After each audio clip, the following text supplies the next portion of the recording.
Good morning, કેમ છો બધા? મજામાં છે. તો આજે આવી જશે અયાવાઈસ ખોડિયાર માતાજીના મંદિરે. સરસ મજાનું મંદિર છે અને એનો મોટો લાંબો ઇતિહાસ છે, પણ તમને કહે તો વ્લોગમાં કન્ટિન્યુ બના રહેજો. જો કે અમારી જોડે અમારા અનિલભાઈ મિત્રો આવી ગયા છે, સાથે અમારા અભયભાઈ અબુભાઈ ઘણા દિવસ પછી આવ્યા છે. અનિલભાઈ તો તમે ઘણી વાર જોયા જ છે.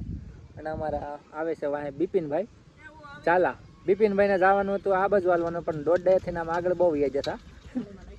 આ ભાઈ દોઢ ડેથી આગળ જતા એમ કે પાણી વહી જાય ભૈયા પાછા. બાકી કહેવાય છે કે હામો છે ને ડુંગરો પાલીતાણાનો જવાનું છે, પણ લાગશે વાર પણ આવશે મજા. અને બાકી અહીંયા છે આ શેત્રુજીની નદી, ને શેત્રુજી નદીના કાંઠે આવેલું છે અયાવાઈસ ખોડિયાર માતાજીનું મંદિર. અહીંયા ટ્રસ્ટી દ્વારા ખાવા પીવા જમવાની રહેવાની બધી સુવિધા છે, અને એક સાથે 1000 લોકો જમી લઈને તો ખૂટે એવું નથી એવું ટ્રસ્ટીનું કામ છે. સરસ મજાનું રહેવા માટે રૂમ બધું છે, અને અંદર જઈને બધું બતાવો.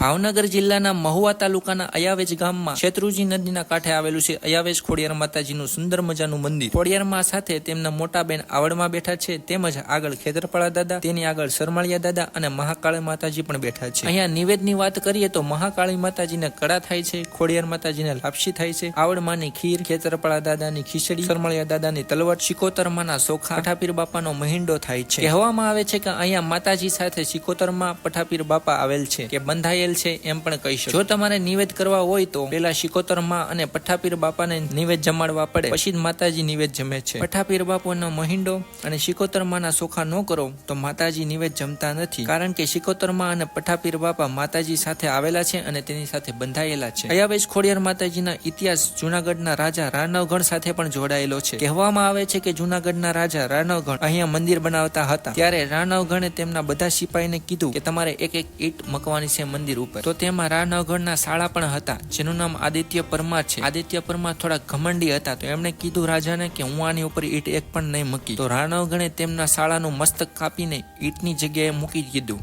અને હજી હાલમાં તેમના શાળાનું મસ્તક મંદિરની અંદર જોવા મળે છે. પરંતુ રાનવગણની ભક્તિ જોઈને માતાજી પ્રસન્ન થયા, અને માતાજીએ રાનવગણના શાળાને પાછા જીવતા કર્યા. અહીંયાના ટ્રસ્ટીની વાત કરીએ તો મહેન્દ્રભાઈ સરવૈયા છે, જેણે અહીંયા રહેવા માટે મોટી બિલ્ડિંગ, બેડ સાથે રૂમ પણ બનાવેલ છે. તેમાં મોટો હોલ, બેસવા માટે બાકડા, ચા પાણી જમવાની પ્રસાદી, ચા પાણી જમવા માટે પ્રસાદી પણ બનાવે છે.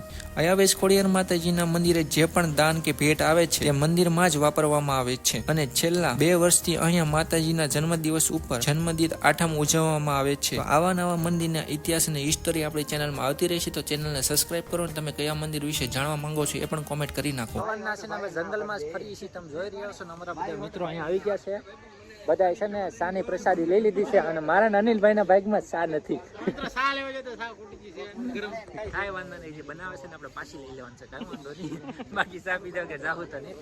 બાકી અહીંયા પ્રસાદીની બધી સુવિધા છે, તમે જોઈ રહ્યા છો. અને સાની પણ સુવિધા છે. બધા જોતા ને 2 કપ ઠપકારે છે, એમ મફત ના મળે ને એટલે એક કપ એને પીધો ભાઈ.